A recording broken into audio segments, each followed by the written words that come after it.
So the season starts in late May. That's when the first people start coming, and then it'll go all the way through mid to late October.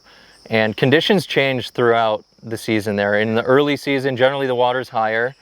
You've got a lot of resident fish, but not as many migratory fish. The first, or I guess the sabalo, kind of make a run. That's the bait fish, the primary food source of the dorado. They make a big push, typically like sometime in June. And then with that push of bait comes a lot of fish, following the food. And then you get another push of bait, usually in July, more sabalo, and that brings even more fish into the system. So, generally speaking, of course, it's a wild environment. Can't guarantee the timing, but generally speaking, from mid-July forward is when you can expect a lot of fish in the system. A lot of sabalo are here. Things are fully going. But those early weeks can be great. People haven't been in here in months. They're untouched. That higher water, the dorado are a little bit more comfortable, oftentimes more aggressive, more willing to move for a fly, compared to later season when it gets low and clear. Like this week, we've had very low conditions, very warm water, and that results in sensitive fish, which it is harder than when you have higher water, and even a little off color can be beneficial. So the lodge is operating in the dry season here. When they're not operating, this area is just flooding. I mean, it's raining every day.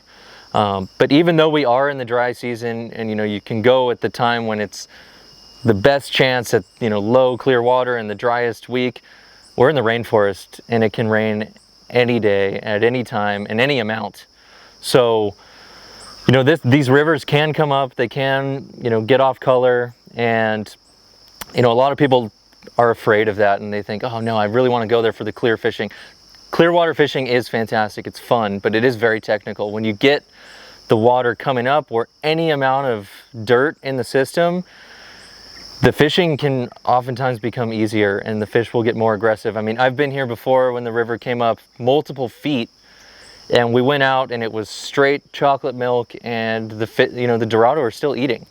It changes your tactics, you're not sight fishing, but when you cover water, they're in there, and that dirty water gives them kind of some cover, and they can then, ambush even more effectively than when they have to hunt in clear water. So that's an opportunity for them to feed aggressively.